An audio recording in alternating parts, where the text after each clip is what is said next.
ہم لائے ہیں طوفان سے کشتی نکال کے، اس ملک کو رکھنا میرے بچوں سنبھال کے۔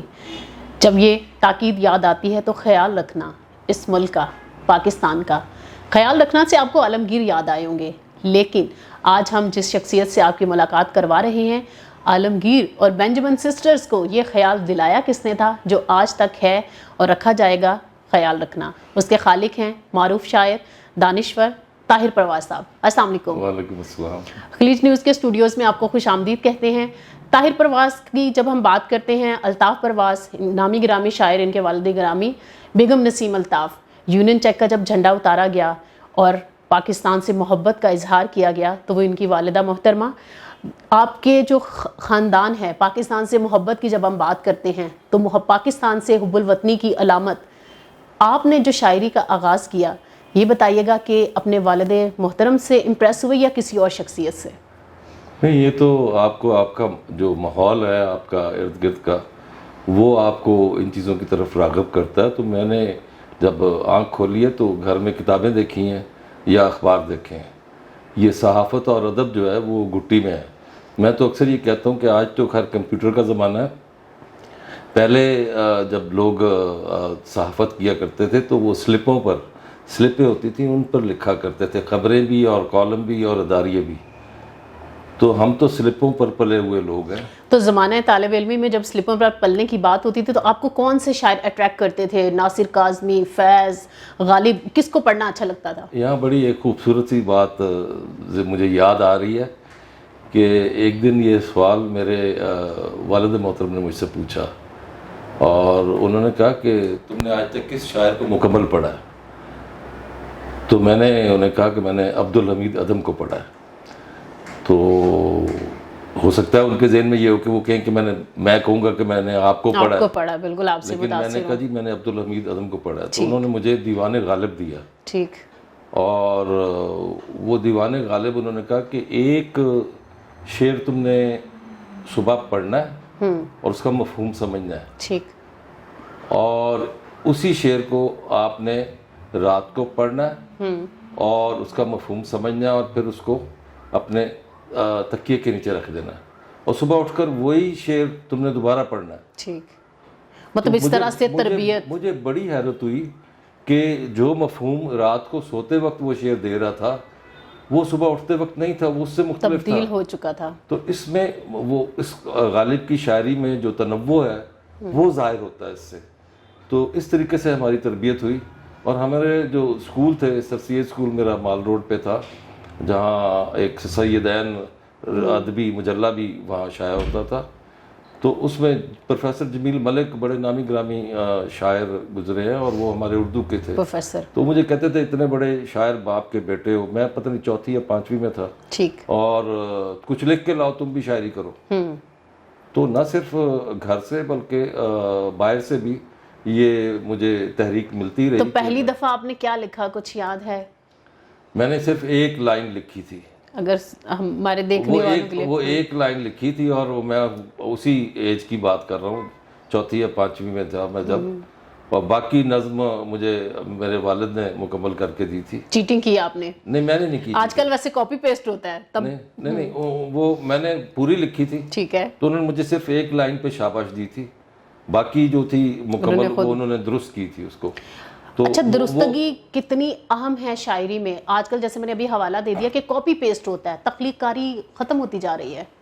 نہیں، بہت ضروری ہے، لازمی ہے اس میں۔ تو دیکھیں آپ، اگر آپ چاہتے ہیں کہ آپ کے کوئی مفہوم جو ہے وہ کنوے ہو، اور شاعری کے ذریعے کنوے ہو، بات تو نثر میں بھی ہو جاتی ہے، لیکن شاعری وہ ذریعہ اظہار ہے کہ مختصر الفاظ میں آپ مکمل کہانی بیان کر دیتے ہیں۔ جیسے غزل ہے، غزل کا ہر شعر اپنی جگہ ایک اکائی ہے، بالکل، اور نظم کے لیے آپ کو پورا تانا بانا جوڑنا پڑتا ہے، اور غزل جو ہے وہ اس میں ایک شعر جو ہے وہ پوری کہانی سنا رہا ہے، دوسرا شعر اس سے بالکل مختلف ہے۔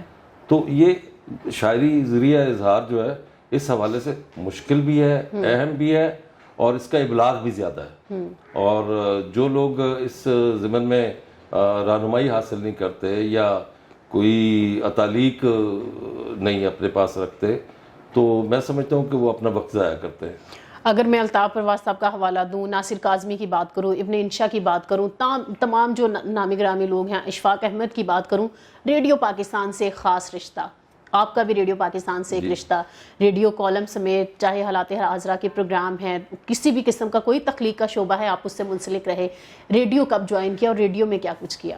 اچھا، ریڈیو بھی زمانہ طالب علمی میں ہی جوائن کیا تھا، اور جہاں تک آپ نے جو نام لیے بڑے بڑے، اور اگر آج آپ کتابوں میں پڑھتے ہیں جوش ملیح آبادی، احسان دانش، منیر نیازی، قتیل شفائی، بے شک، تو یہ وہ لوگ ہیں جنہیں میں نے اپنے گھر میں دیکھا، اور جن کے قدموں میں بیٹھ کر ایک مبتدی کے طور پر میں نے مشاعرے پڑھے ہیں۔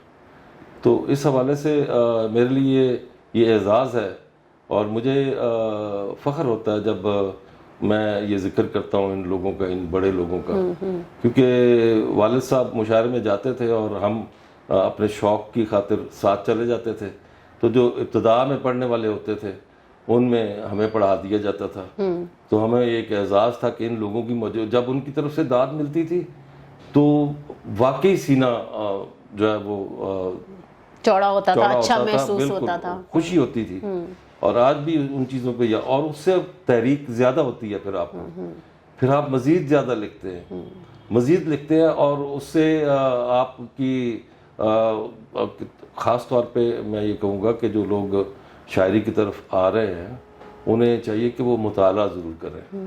ہمارے ہاں مطالعہ کا رجحان بھی ختم ہو گیا۔ کیا ٹپس دیں گے؟ کیونکہ ابھی تو پی ڈی ایف ہے، جلدی سے ڈاؤن لوڈ کی بک تھوڑی سی دیکھی، اگر کوئی پڑھتے بھی ہیں، آپ کے معذرت کے ساتھ جوتے جو ہیں وہ اے سی والی دکانوں میں سجے ہوئے ہیں اور کتابیں فٹ پاتھ پر پڑی ہیں، کیا سجیسٹ کرتے ہیں؟ کتب بینی نہیں ہو رہی، نوجوان اس سے دور ہیں۔ نہیں، اس کے لیے دیکھیں، یہ پہلے میں آپ کو ایک تھوڑا سا منظر پیش کرتا ہوں کہ پہلے گلی محلوں میں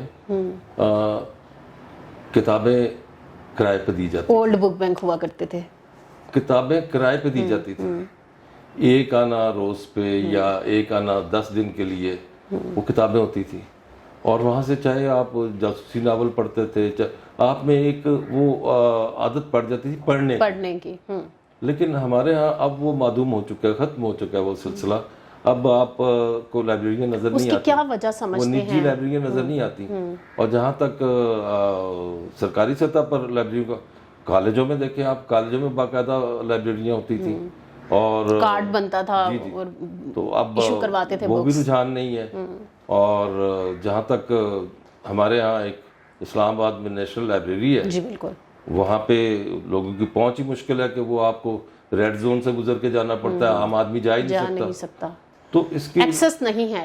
اچھا، کبھی زمانہ طالب علمی میں یا ویسے کتابیں چوری کرنا یا پین چوری کرنا عام لوگوں میں یہ عادت پائی جاتی ہے، کبھی آپ نے کتاب چوری کی ان اے سینس کہ لائبریری سے ایشو کرائی تھی، دل نہیں کیا کہ واپس کر دی جائے، سوچا رکھ لی جائے؟ ہاں، ایک میں نے کتاب، اس کو چوری نہیں کہوں گا، وہ شاکر عزیر جو میرے ٹی وی کے پروگرام کے پروڈیوسر تھے، ایک پروگرام تھا بچے کتنے اچھے، تو وہ میں نے 3 سال تک لکھا تھا، تو اس کے بعد جب میں نے چھوڑا تو وہ انہوں نے پروگرام بند کر دیا تھا، تو وہ بچوں کا پروگرام تھا، تو اس پروگرام کے دوران اکثر پروگرام ایسے بھی آ جاتے تھے، جیسے ضمیر جعفری مرحوم کے ان کے انتقال پر ایک پروگرام تھا، وہ بھی مجھے کرنا تھا، تو جب تک آپ تحقیق نہیں کرتے، تو بلے شاہ پہ ایک پروگرام تھا، ٹھیک ہے، تو پروفیسر نذیر نے ایک کتاب لکھی ہوئی ہے بلے شاہ پہ، تو وہ میرے پاس نہیں تھی، تو انہوں نے پی ٹی وی کی لائبریری سے مجھے ایشو کروا کے دی، تو آپ پی ٹی وی والے بھی سنیں گے تو وہ شاید میرے پیچھے آ جائیں، کتاب مل گئی ہے، کتاب چوری نہیں ہوئی، ٹھیک ہو گیا، تو وہ مجھے ملی۔ اب اس کا جو سرورق تھا وہ بھی بہت خوبصورت تھا، جیسے آپ نے وہ ملتانی کھیس ہوتا ہے اس کا پرنٹ اس کے اوپر تھا، اور اوپر وہ، تو پروفیسر نذیر بہت، میں ملا ہوا ہوں ان سے، اللہ ان کو بری کی رحمت کرے، تو وہ اس میں جو کلیکشن انہوں نے کی ہے وہ واقعی کمال کی چیز ہے، تو وہ تو پھر بے ایمانی، پھر آپ نے چیٹنگ کی کہ کتاب واپس نہیں دی، اور البتہ میں نے شاکر کو بتا دیا تھا کہ یہ میں نے واپس نہیں کرنی۔ اچھا ٹھیک ہے، پھر اس کا مطلب ہے چوری نہیں ہوئی۔ کوئی ایسی یاد بڑے بڑے مفکرین، بڑے بڑے شاعروں، دانشوروں کے ساتھ آپ کے گھرانے کی وجہ سے بھی آپ کی ملاقاتیں رہیں، کوئی یاد، کوئی ایسی چیز جیسے یہ کتاب چوری کی، کوئی ایسی چیز آپ شیئر کرنا چاہیں گے؟ چاہے آپ کے گھر میں محفل تھی، کہیں اور تھی، تو کوئی ماضی کی یاد کسی بڑی شخصیت کے ساتھ؟ بڑی شخصیت کوئی شاعر، کوئی دانشور کہیں بیٹھے تھے، مولانا کچھ عجوبہ ہوا؟ مولانا عبدالستار نیازی مرحوم اللہ غری کے رحمت کرے، وہ میرے والد کے زمانہ پیغمبری کے دوست تھے. ٹھیک ہے. تو زمانہ پیغمبری سے مراد ہے کہ جب شادی نہیں ہوئی تھی دونوں کی، تو وہ یہاں پشاور موڑ میں ہمارے گھر ٹھیک ہے آیا کرتے تھے، اور ایک دفعہ وہ وزیر بھی بنے مذہبی امور کے. لیکن وہ ایک فرمائش کر کے میری والدہ سے آتے تھے کہ مجھے فلاں چیز کھانی ہے، اور وہ دال میں مسر. ٹھیک ہے. تو وہ آیا کرتے تھے اور میرے بچے ان کے ارد گرد گھومتے تھے، اور وہ ان کو بہت پسند تھے. تو قتیل شفائی آ کرتے تھے. لیکن پھر جب مجھے علیحدہ کیا والد صاحب نے، اس وجہ سے کہ مجھ سے چھوٹے جو ہے زبیر، ان کی شادی کرنی تھی، تو پھر جو قتیل شفائی صاحب ہیں تو وہ رات نہیں وہاں رہتے تھے، وہ رات میرے گھر میں رہتے تھے. تو بہت سی یادیں ہیں. تو ان کی صحبت اور ان سے سیکھنا جو ہے وہ آپ کو. اور جہاں میری لاہور میں پوسٹنگ تھی تو سردیوں کے دنوں میں منیر نیازی اکثر آیا کرتے تھے، اور منیر نیازی کے ساتھ کچھ اور بھی آتا تھا. تو وہ بہت احتیاط سے مجھے ان کا وہ اوور کوٹ اتارنا پڑتا تھا، اور بہت خوش ہوتے تھے مجھے دیکھ کے وہاں پہ.